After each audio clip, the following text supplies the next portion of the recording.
Hai semua, dalam video kali ini aku akan kongsikan sebuah gravel bike daripada brand Kespo, iaitu Kespo GSX Apex.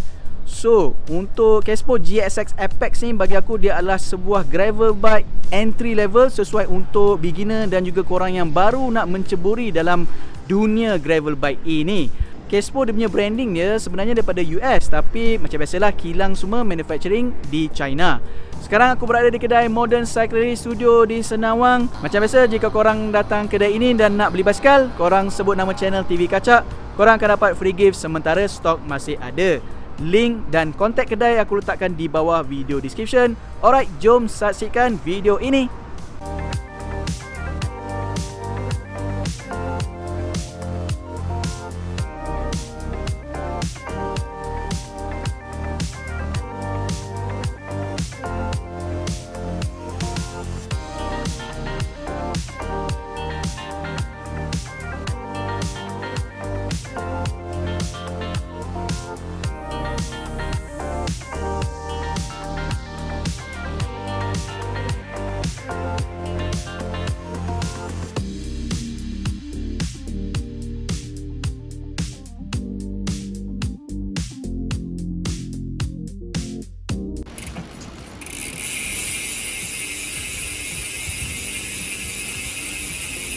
Okay guys, so ini ada Kespo GSX Apex. Ada satu lagi model iaitu GSX GRX. Dari segi geometry frame, basikal kali ini adalah sejenis gravel bike. So boleh pergi on road dan juga boleh pergi off road trail. Dan ada juga orang yang buat touring dengan gravel bike. So dari segi overall frame memang nampak macam lebih kurang sama je macam road bike, tapi bila kita tengok setiap komponen tu, ukuran dia, sizing dia berbeza. Material frame daripada alloy aluminium 6061 dan ada dua kali pilihan, warna hijau ni dan juga satu lagi warna coklat macam teh tarik ni. Nice juga. Di bahagian down tube kita lihat ada tulisan Kespo yang besar berwarna matte black, dan bila kita lihat secara dekat dia punya tulisan tu, permukaan dia ataupun teksturnya, dia punya corak pattern boleh rasa. So nice jugalah.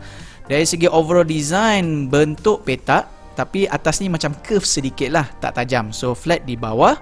Dan di sini korang lihat ada eyelet ataupun mounting screw. Biasanya kita letak tempat botol cage, dan satu lagi ada di bawah. So boleh letaklah bag ke ataupun repair tool kit. Dari segi sizing bagi aku just nice, tak besar tak slim sangat. Di bahagian head tube ada kesan welding dan agak kasar dan kurang kemas sedikit. Kemudian ada tulisan ICR, Inner Cable Routing.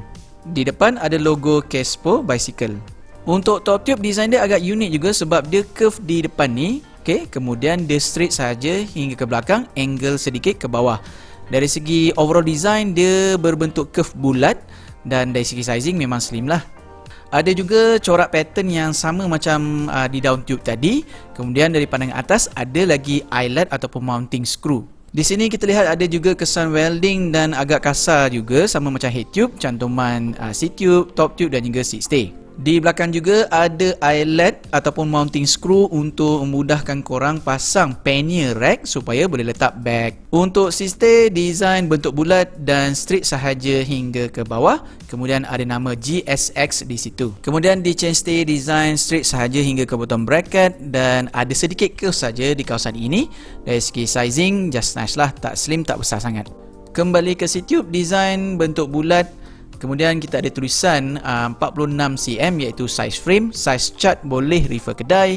Ada tulisan 6061 aluminium, material frame yang digunakan. Tulisan ICR, Inner Cable Routing, dan ada logo USA kerana basikal ini dikatakan design di US. Dan satu lagi eyelet untuk tempat letak botol cage. Di bahagian fork, materialnya dari carbon, so lagi sedap, bagus untuk serap hentakan. Ada stiker max 8kg iaitu merujuk kepada eyelet ataupun mounting screw ni. Bila korang nak letak bag, jangan lebih daripada 8kg.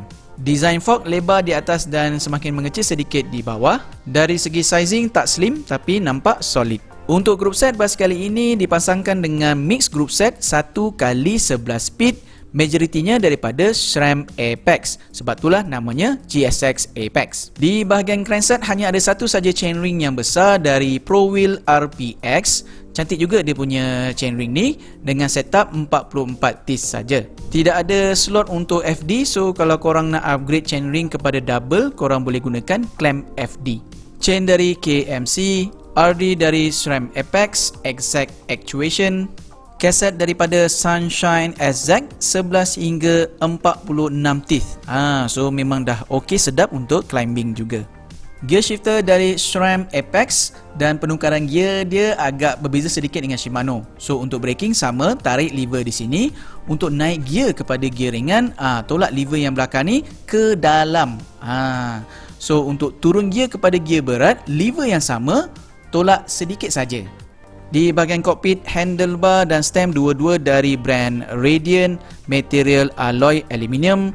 Handlebar dia jenis handlebar biasa macam road bike, design bentuk bulat, bukan jenis yang flat road bar. Panjang dia 440mm, stem 100mm. Untuk seat post sama juga dari brand Radian, design bentuk bulat dari material alloy aluminium. Untuk adjust ketinggian ada slot screw di luar ini. Saddle design biasa-biasa saja dari Kespo, panjang dia 265mm, lebar 145mm. Padding dia bagi aku rasa just nice lah, tak keras, tak lembut sangat. Untuk wheelset basikal ini didatangkan dengan Radian Sport alloy wheelset 30mm profile. Stiker tulisan Radian Sport ni nampak nice juga sebab ala-ala carbon. Tayar dari WTB Nano 740C, tayar lebar. Corak bunga tayar nampak tebal sesuai untuk off-road juga. Untuk braking basikal ini dipasangkan dengan Tektro Mechanical Disc Brake, disc rotor dari Tektro juga 160mm size. Dan basikal ini menggunakan True Axle Release tapi bukan Quick Release, so korang perlu gunakan Allen key untuk cabut dan pasang wheelset. Hub dari Radian. Bottom bracket yang digunakan adalah dari ProWheel BB68 jenis threaded. Untuk kabel routing, internal cabling, kabel dari depan masuk di tepi kiri dan kanan down tube, kabel keluar di bawah down tube, kabel keluar melalui chainstay tanpa cover untuk ke RD dan keluar di tepi chainstay untuk ke brake belakang. Berat basikal adalah 10.43 kg dan harga yang dijual adalah RM3,099 sahaja. Table comparison dengan model gravel bike yang lain adalah seperti berikut. Okey guys, itulah saja sedikit puasan aku pada video kali ini. Bagi aku, dengan harga dan spek 11 speed yang telah diberikan memang berbaloi untuk korang beginner yang baru nak start dalam dunia gravel bike. Bagi korang yang pengguna gravel bike, sila komen di bawah pengalaman korang. Dan macam biasa, jika korang suka video ini, bantu aku dengan like, subscribe, tekan butang loceng dan share. Jumpa lagi di video akan datang. Enjoy the little thing. See ya!